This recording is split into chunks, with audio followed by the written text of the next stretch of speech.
Hello, my name is Hassan Sorrells, and this is the Leadership Lessons from the Great Books podcast shorts. There's no co-host on these shorts episodes.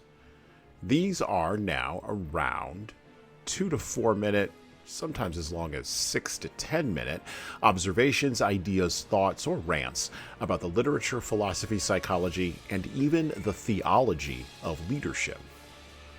Because listening to me talk about leadership for now around 2 to 4 minutes is still better than reading and trying to understand yet another business book. Even that business book your coworker won't stop raving about because it quote-unquote changed their life, but you can't see any difference in their leadership behavior. So how good could that author be? Part of the challenge inherent in the genre of science fiction in our postmodern and cynical time is that we live in a Western world mostly defined by technology, technocracy, and technical change at the expense of almost every other vehicle for meaning. Such an environment makes demands on each of us as individuals, which we in the West believe are merely material, but are in fact impacting us at all and on all levels. Most detrimentally, of course, at the spiritual level. Thus, damage gussied up as enlightenment is about to come to a head in the next few years as the glory of large language model algorithms and their progenitors, such as it were, began to be fully anthropomorphized by the very humans who built them. Thus, the words of the psalmist 5,000 years ago come round to be fulfilled yet again in our time. Their idols are silver and gold, the work of men's hands. They have mouths, but they speak not. Eyes have they, but they see not. They have ears, but they hear not. Noses have they, but they smell not. They have hands, but they handle not. Feet have they, but they walk not. Neither speak they through their throat. They that make them are like unto them. So is every one that trusteth in them. Psalm 115, 4-8, KJV. How can authors, creatives, how can we write about and build worlds of imagined glories when our real world is so full of current glories that insist on not fulfilling us?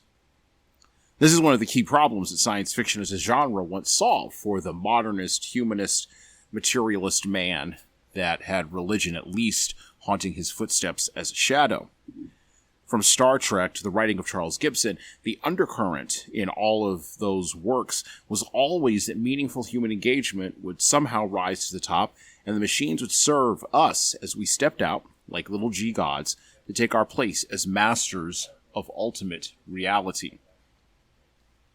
The actual postmodern reality is something somewhat less glorious, which is why our current science fiction writing, both for literature and in other entertainment mediums, is so moribund.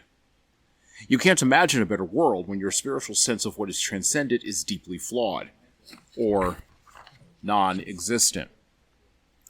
This phenomenon began with, of course, no black characters in the Jetsons, and continues on into our current era in a fever pitch of imagining technological futures of triumphant sexual identity, merged with the idolatry of ruling reality as the ultimate measure of all things. Where do we end up with this? Well, I think, finally, at the end of all the postmodern denuding and all the desertion of writing principles in favor of adopting the fawning adulation of ideology, we wind up asking the question from that old Yeats poem, "What rough beast, its hour come round at last, slouches towards Bethlehem to be born?" And well, that's it for me. Thank you for listening to the Leadership Lessons from the Great Books podcast today.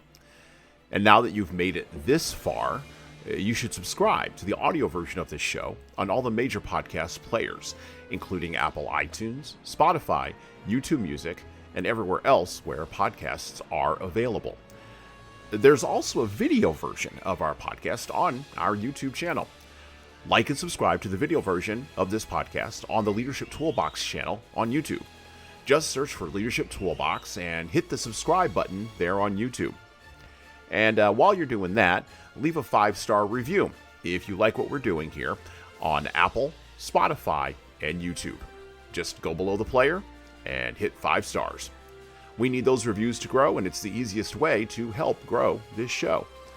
And tell all your friends, of course, in leadership.